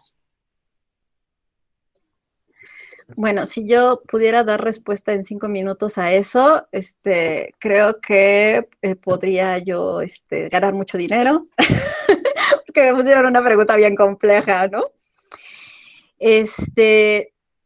Es muy complicado porque también he trabajado con organizaciones, bueno, con parte de la organización del Estado y pues hay muchos factores que confluyen en los mecanismos institucionales para recibir las propuestas de la sociedad, porque el crear un foro, y por eso Pizarello dice, oigan, no es cierto que los derechos civiles y políticos son de libertad negativa y que el Estado no tiene que hacer nada. No, claro que tiene que hacer y tiene que poner presupuesto para abrir foros, para escuchar a las personas, para sistematizar la experiencia, para ver cómo va a reformar las leyes para captar esa manera de esas opiniones y esos sentires. O sea, no es un trabajo fácil. ¿Cómo construir el proyecto? ¿Cómo generar que las personas seamos participativas, ¿no? Es todo una cuestión institucional bien compleja que implica, vuelvo a lo mismo, presupuestos, modificaciones legales, transformación de prácticas, muchos recursos humanos y aprender a hacer, y de perdón que lo diga, y a lo mejor lo digo desde el trabajo social, pero aprender a hacer trabajo en la calle. O sea, estar en las comunidades, no soltarlas, entender que son procesos a largo plazo para poder construir ciudadanía.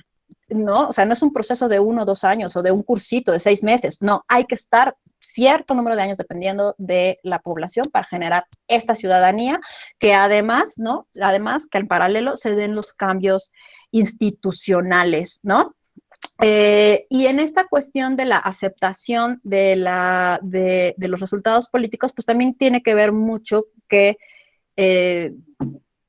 no sé, a mí en lo particular me parece que a veces llevamos las cuestiones de alternancia y de los debates políticos de maneras muy violentas, que a eso me refiero, ¿no? Entiendo que sea difícil separar la competencia a veces de la violencia, pero creo que algo importante y no hay que perder el centro, que lo que se pelean son las propuestas, no las personas, no las identidades, no las historias, se pelean las propuestas, ¿no? Y creo que si nos quedáramos en ese nivel de que lo que se pelean son las propuestas, tanto ciudadanos como personas, actores, participantes de la arena política, podríamos empezar a construir algo muy bueno, ¿no? Y que además que se entendiera que no importa quién quede, la persona gobierna para todos, no para una clase o no para un sector, gobierna para todos. Y cuando digo todos, no son nada más los ciudadanos jurídicos, no nada más son los nacionales, o sea, son todas las personas, ¿no? Pero creo que hay un problema de reconfiguración completa desde el etos. Ahora, ¿yo qué te puedo sugerir? Hacer un ejercicio de micropolítica. ¿Qué quiere decir un ejercicio de micropolítica?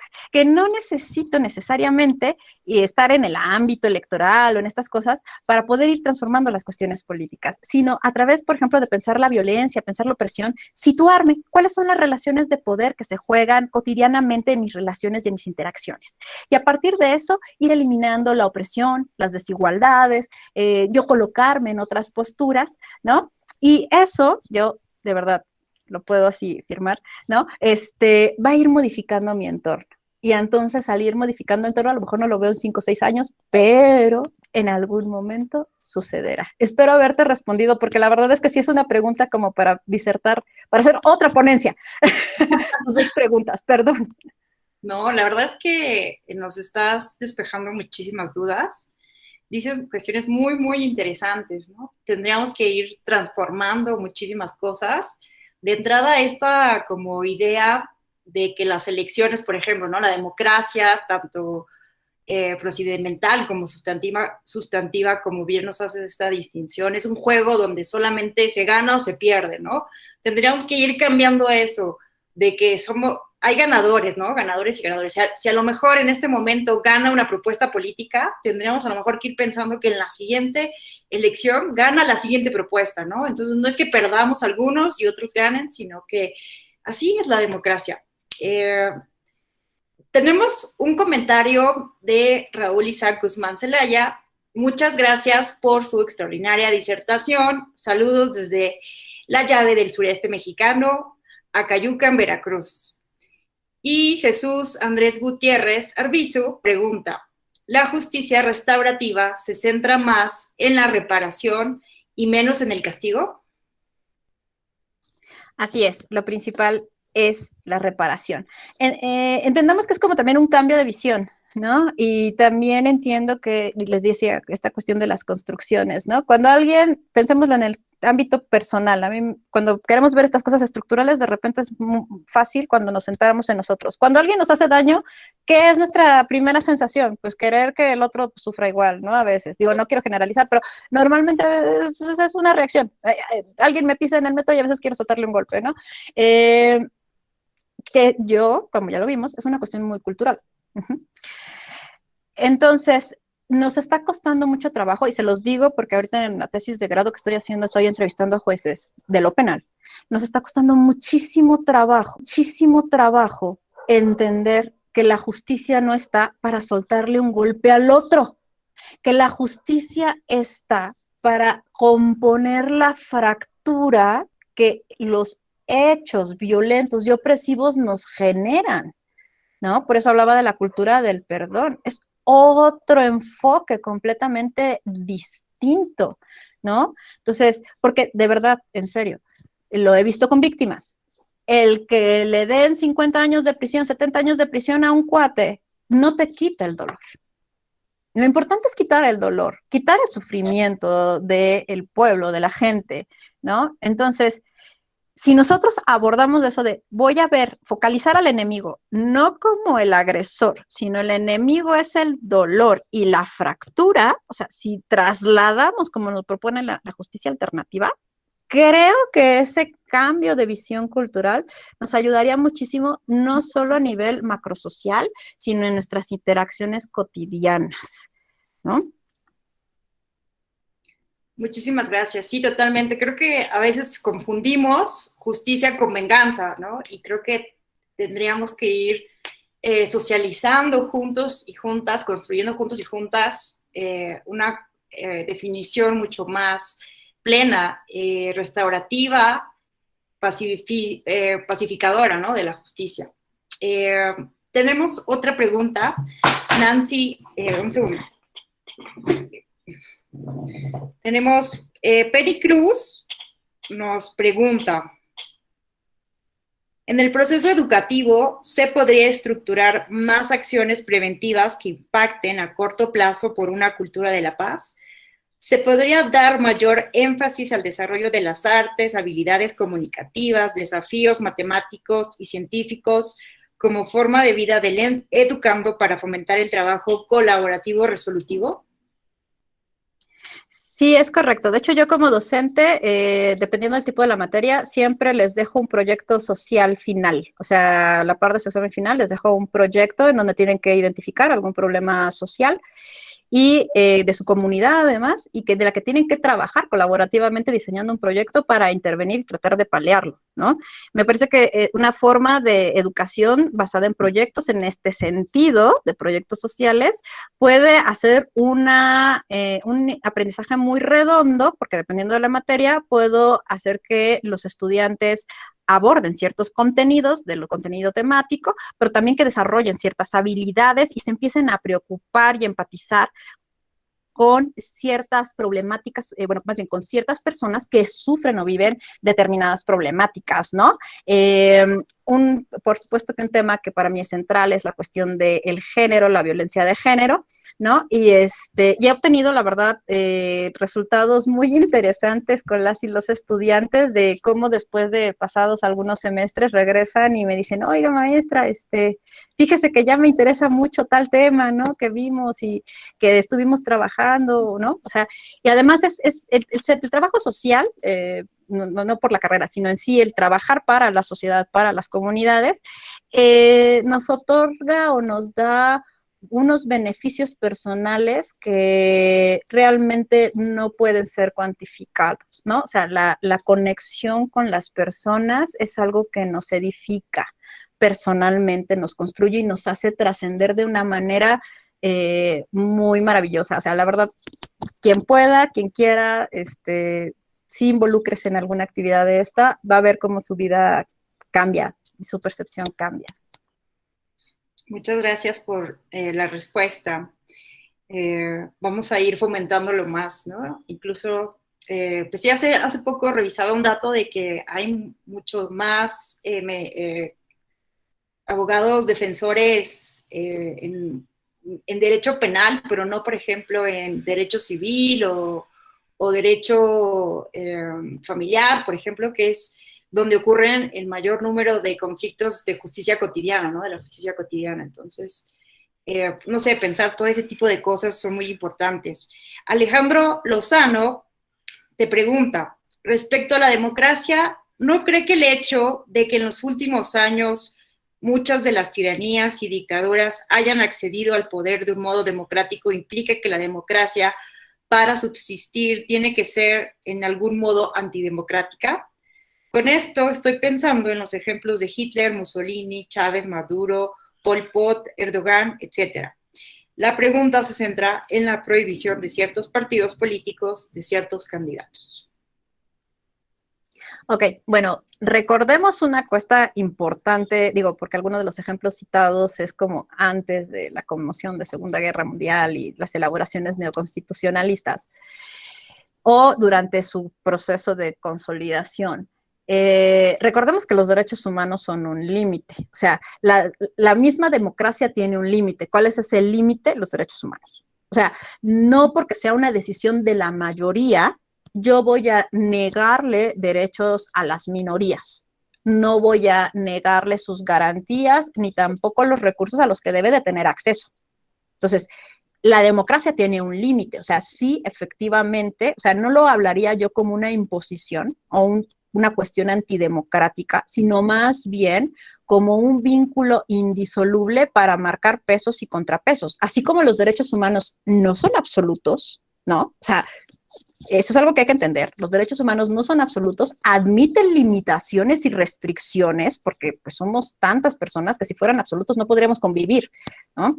Entonces, sí admiten limitaciones, sí admiten restricciones, y en este mismo sentido también la democracia admite límites y restricciones, ¿no? Porque necesitamos guardar ciertos equilibrios, pesos y contrapesos. Entonces, no hay que identificar, y esto también lo dice Sartori, en estas preguntas que yo les compartí, pues él hace una disertación, ¿no? De cómo se pensaba que la democracia era el gobierno de la mayoría, como la democracia era ¿no? El gobierno de la ciudadanía, entonces no podemos identificar fuertemente a la democracia como el gobierno de las mayorías, porque las mayorías no pueden sobrepasar a las minorías ni su dignidad representada por los derechos humanos.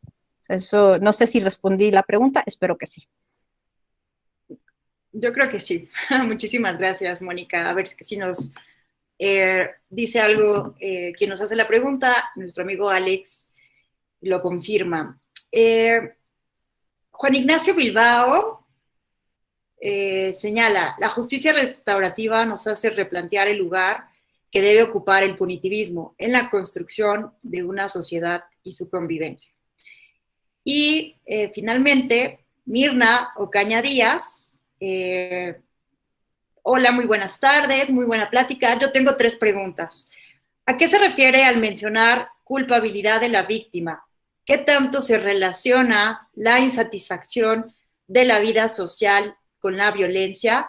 Y por último, al principio mencionó algunas ideas de San Martín. ¿Podría decir qué texto es?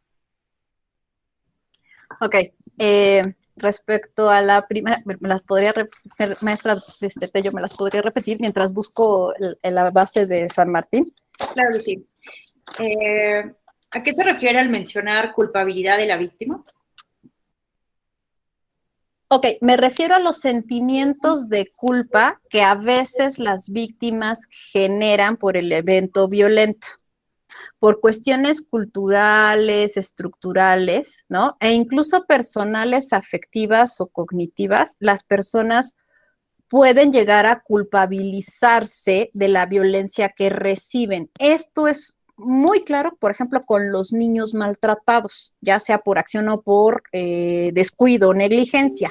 Los niños no comprenden qué es lo que está pasando, pero como sus primeros cuidadores, ¿no? O sea, son adultos, se supone o confía instintivamente en que ellos hacen lo correcto, pues entonces dice, es que yo tengo la culpa. O sea, hay algo malo en mí. Ellos no pueden equivocarse, también dependiendo del grado de edad del niño, ¿no?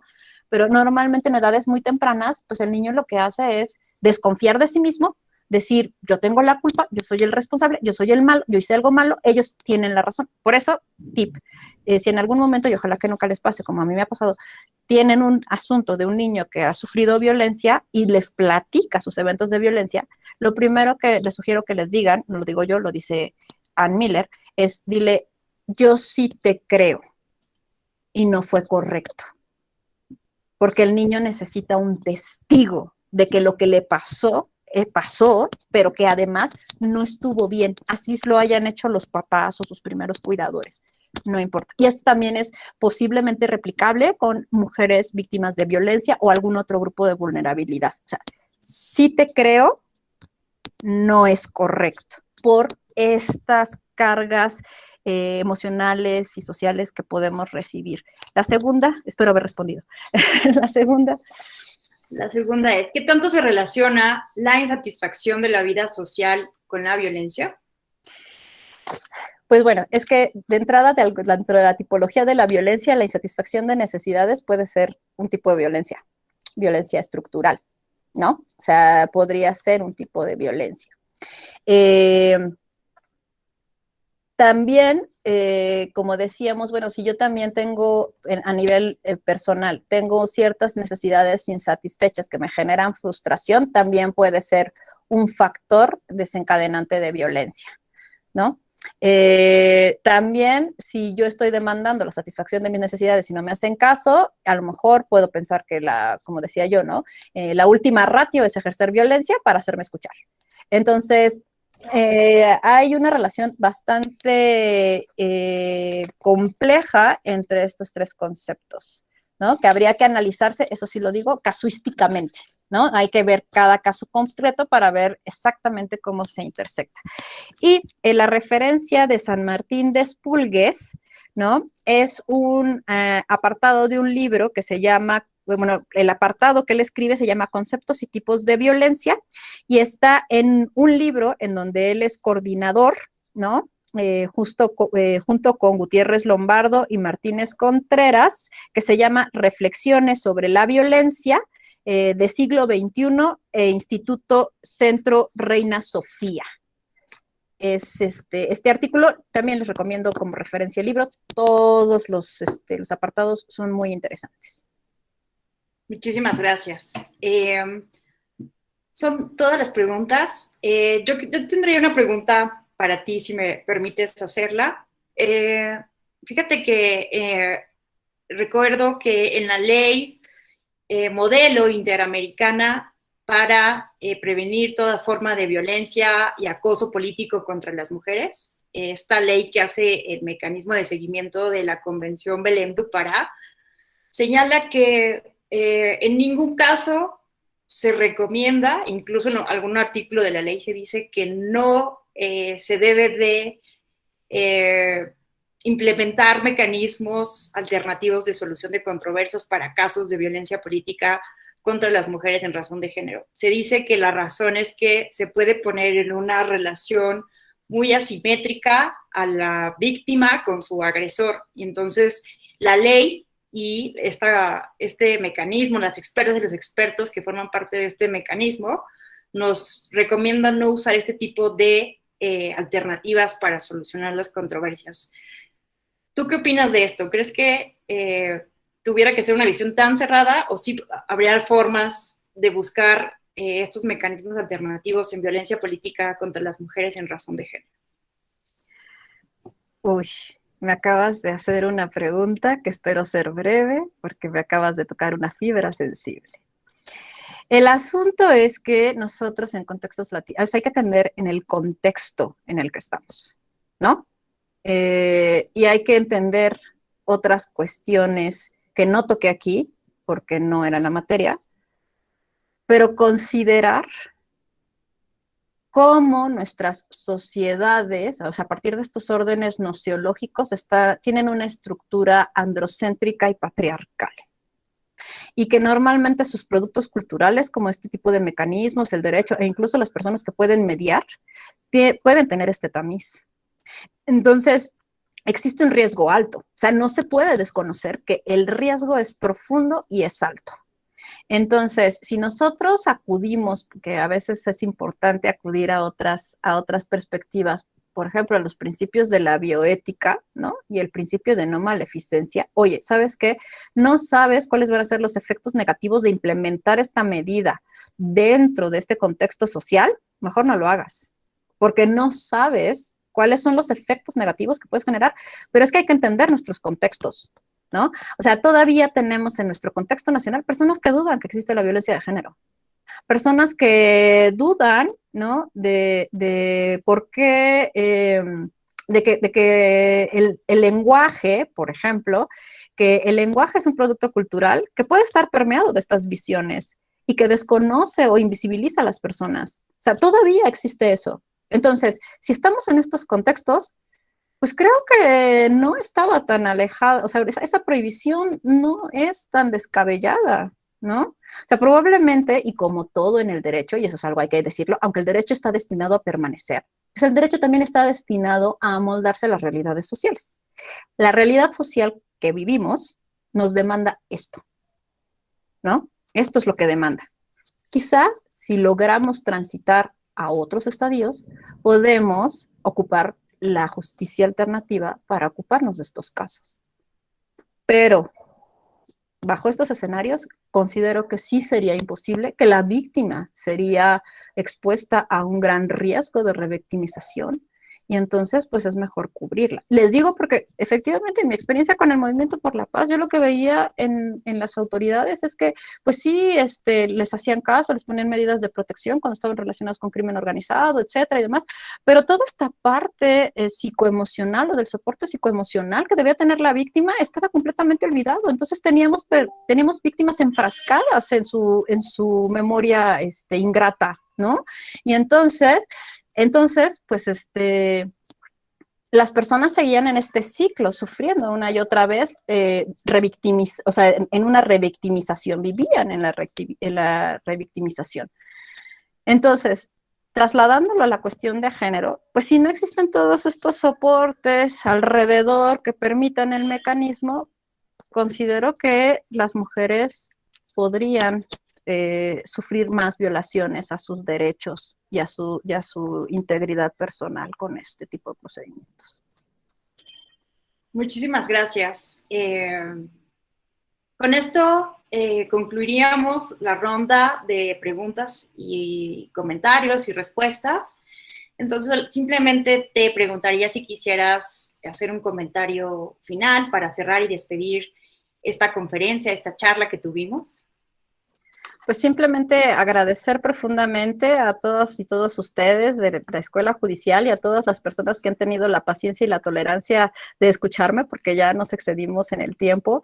Entonces, de verdad, muy agradecida. Espero que les sea de utilidad esto que les he compartido y, por supuesto, está sujeto a críticas y ojalá que algún día pudiera yo escuchar todos aquellos comentarios que pudieran complementar esta perspectiva. Yo se los agradecería muchísimo.